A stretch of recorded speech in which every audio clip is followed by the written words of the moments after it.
Nah, ini proses kita sulam, teman-teman. Sulam itu ngisi yang kosong. Nah, itu kan ada yang kosong tuh antar tanaman padi, ada yang kosong. Itu disebabkan karena dimakan oleh keong. Jadi keong emas itu di sawah untuk tanaman padi yang masih berusia muda atau pada masa pertumbuhan, masa vegetatif, ini banyak dimakan oleh keong. Jadi kita harus ganti dengan tanaman yang baru. Nah, seperti ini. Jadi jarak antar tanaman itu ada yang lowong-lowong harus kita isi supaya penuh ya. Jadi tanaman padinya itu maksimal.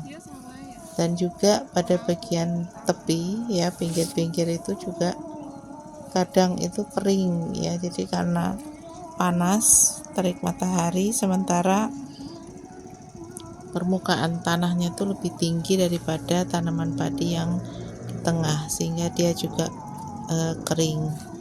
Dan juga ada tanaman padi itu yang tumbuhnya tidak sama ya, jadi isinya hanya sedikit ya, jadi anakannya belum banyak. Nah, itu kita tambahi lagi, kita tambahkan sulamannya ya, supaya tumbuhnya itu bisa sama rata. Nah, ini kelihatan masih ada yang berbeda-beda ya, jadi belum sama. Dan nanti 4 hari lagi itu kita pupuk pakai eco farming yang premium. Nah, seperti ini nih teman-teman ya, jadi kita harus rapatkan barisan tanaman padinya yang terlihat lebih sedikit, anakannya kurang banyak kita tambahin ya. Justru di masa vegetatif seperti sekarang ini, usia padi itu berusia 18 hari ya. Kalau kita tidak rawat betul ya teman-teman, itu akan tumbuh rumput-rumput ya. Sampai hari ini masih aman, rumputnya tidak terlihat ya.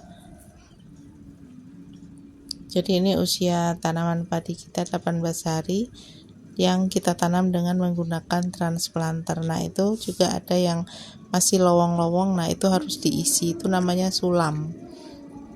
Menyulami bagian-bagian yang kosong akibat dia mati atau karena dimakan oleh keong.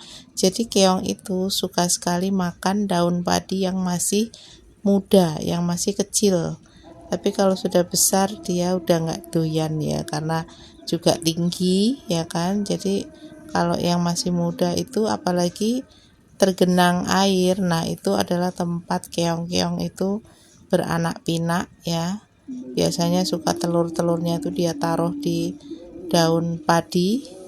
Jadi kita ambil ya teman-teman, karena itu nanti jadi hama kalau dibiarkan.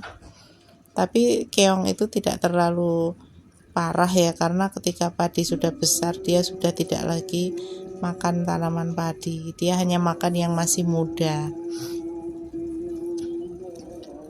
Seperti itu teman-teman. Jadi kegiatan di sawah ini menggantikan kita untuk beraktivitas fisik, berolahraga, dan juga berjemur sinar matahari. Harapannya kita itu bisa beraktivitas dan sehat ya, walaupun terkadang sedikit terbakar sinar matahari. Ini harus menggunakan sunscreen ya, supaya kulit kita tidak terbakar sinar matahari. Nah, ada bagian-bagian yang memang banyak lowongnya, itu harus jadi fokus perhatian untuk disulami. Nah, disulami ini kita bisa membayar ibu-ibu yang biasanya mengerjakan sulam ya, atau kita kerjakan sendiri. Nah, ini sementara kita kerjakan sendiri untuk menggantikan tenaga kita biar berolahraga. Nah, ini yang masih berwarna kuning-kuning ini yang baru kita sulami. Jadi dia belum melilir, belum hidup ya, masih dalam proses pertumbuhan akar. Nanti kalau dia sudah, akarnya sudah tumbuh, sudah memanjang, nanti daun mudanya akan tumbuh. Oke, ikuti terus teman-teman ya perjalanan